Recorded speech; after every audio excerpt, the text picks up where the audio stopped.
पंडित की बेटी का नसीब। एक बहुत प्यारी कहानी।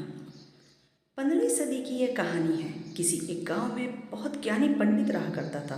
पंडित आजू बाजू के सारे ही गांव में प्रख्यात था और इसी वजह से बहुत धनवान भी था। पंडित का परिवार ज़्यादा बड़ा नहीं था। पंडित अपनी पत्नी के साथ अपने बहुत बड़े घर में अकेला रहता था, क्योंकि पंडित को कोई बेटा नहीं था। बस एक बेटी थी जिसका विवाह पास के गांव के एक श्रीमंत लड़के से हो चुका था। पंडित ने शादी से पहले अपने होने वाले दामाद की अच्छे से जांच पड़ताल की थी और अपनी बेटी का भविष्य भी ठीक से पढ़ा था। तब जाकर उसने बेटी की शादी की थी। लेकिन चंद सालों में ही पंडित का दामाद बुरी आदतों के चुंगल में फंस गया।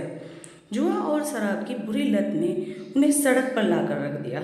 अपनी बेटी की ऐसी दुर्दशा देखकर पंडित की पत्नी काफ़ी दुखी होती थी और अक्सर पंडित को कहा करती थी कि तुम जाकर उनकी मदद कराओ। पंडित हमेशा अपनी बीवी को यह कहकर उनकी मदद करने के लिए मना कर देता था कि अभी कुछ समय तक उनका बुरा वक्त चलना है। हम चाहे कितनी भी कोशिश कर लें, जो उनके नसीब में नहीं है वह उन्हें नहीं मिल पाएगा। पंडित की ऐसी बातों से उसकी पत्नी काफ़ी दुखी हो जाया करती थी और मन ही मन सोचती थी कि कैसा स्वार्थी पिता है, अपनी बेटी को इतने कष्टों में देखकर भी उसकी मदद करने के लिए मना करता है।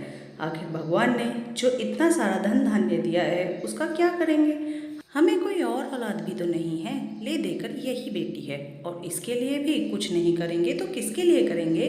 पंडित ऐसा नहीं सोचता था। ऐसा नहीं है कि पंडित अपनी पुत्री से प्रेम नहीं करता था, लेकिन उसने अपनी पुत्री की कुंडली इतने अच्छे से पढ़ी थी और वह यह पहले से ही जानता था कि वह चाहे किसी भी लड़के से शादी करती, लेकिन उसके जीवन में यह समय आने वाला ही था और बिना इसे भुगते उसको छुटकारा नहीं मिलने वाला था। एक दिन खाने पीने के लिए भी मोहताज हो चुके पंडित के बेटी और दामाद उसके घर पर आए। पंडित ने और उसकी बीवी ने दोनों का खूब आदर सत्कार किया और खूब अच्छा खाना खिलाया। बेटी और दामाद की पंडित से सहायता मांगने की हिम्मत ना हुई, इसलिए वह बिना बोले ही वापस अपने घर को लौटने लगे। लेकिन माँ तो माँ होती है, पंडिताइन से रहा नहीं गया और बिना पंडित की इजाज़त के उसने चोरी छुपे बूंदी के लड्डू बनाकर उनमें सोने के सिक्के रख दिए और बेटी और दामाद को दे दिए, ताकि बेटी और दामाद की कुछ आर्थिक सहायता हो सके। पंडिताइन यह भी जान गई थी कि बेटी और दामाद शर्म के मारे उनसे मदद नहीं मांग रहे थे, इसलिए उसने बेटी और दामाद को भी लड्डुओं में छिपे सिक्कों के बारे में कुछ नहीं बताया। जाहिर सी बात है कि जब वो लोग घर पर जाकर लड्डू खाएंगे तो उन्हें उनमें सोने के सिक्के मिल जाएंगे। इस तरह बिना उनके मांगे ही उन तक मदद पहुंच जाएगी। सोचकर पंडिताइन मन ही मन अपनी बेटी की मदद करने के लिए खुश होने लगी।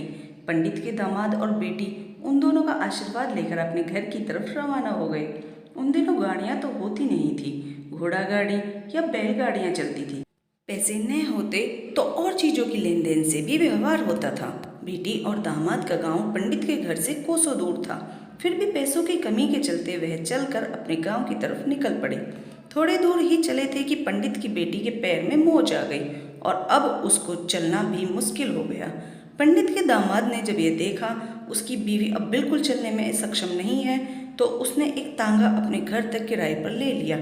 दोनों पति पत्नी तांगे में बैठकर घर तक पहुंच गए, लेकिन तांगे वाले को देने के लिए उनके पास पैसे नहीं थे, इसलिए पंडिताइन ने जो बूंदी के लड्डू उन्हें दिए थे वही किराए के तौर पर उस तांगे वाले को दे दिए।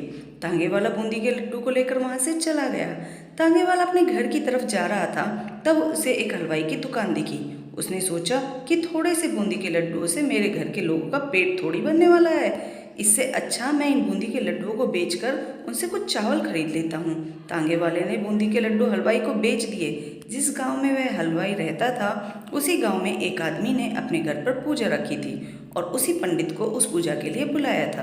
पूजा में लगने वाले प्रसाद के लिए उस आदमी ने उसी हलवाई से बूंदी के लड्डू लिए जहाँ पर तांगे वाले ने बेचे थे। हलवाई ने भी उस आदमी को तांगे वाले से खरीदे हुए लड्डू ही पहले दिए ताकि वे खराब ना हो जाएं, क्योंकि वह नहीं जानता था कि यह लड्डू कब के बने हैं। पूजा खत्म होने पर दक्षिणा और बूंदी के लड्डू लेकर जब पंडित अपने घर आया और खाना खाने बैठा तो प्रसाद में लाए बूंदी के लड्डू खाते वक्त लड्डू से सोने का सिक्का निकला। इस घटना को देखकर पंडिताइन की आंखों से आंसू बहने लगे। पंडित ने जब पंडिताइन से उसके रोने का कारण पूछा तो पंडिताइन ने पंडित को सब कुछ बताया और पंडित से उनकी बातों पर भरोसा न करने के लिए माफ़ी मांगी। पंडित ने पंडिताइन के आंसू पोंछे और कहा कि तुम्हारी तरह मैं भी हमारी बेटी को बहुत प्रेम करता हूँ, लेकिन अगर हम उसकी अब मदद करते हैं तो दामाद हमेशा ऐसे ही मदद की अपेक्षा रखेगा और अपनी बुरी आदतों को कभी नहीं छोड़ेगा।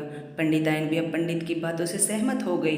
2-3 महीने बीत गए। पंडित के दामाद और बेटी फिर से एक बार उनके घर आए और इस बार उनकी परिस्थिति पहले से बेहतर थी, क्योंकि पिछली बार खाली हाथ जाने के बाद दामाद ने नया काम शुरू किया और अपना सारी बुरी आदतें भी छोड़ दी। दोस्तों, नसीब का लिखा नहीं बदलता। यह कहानी आपको कैसी लगी? क्या आप भी नसीब पर भरोसा रखते हैं या फिर आप उन लोगों में से हैं जो अपना नसीब खुद अपने हाथों से लिखना चाहते हैं? तो दोस्तों, आपको ये वीडियो कैसी लगी? अगर आपको ये वीडियो अच्छी लगी हो तो प्लीज़ वीडियो को लाइक और चैनल को सब्सक्राइब जरूर करें। Thank you. Thanks for watching.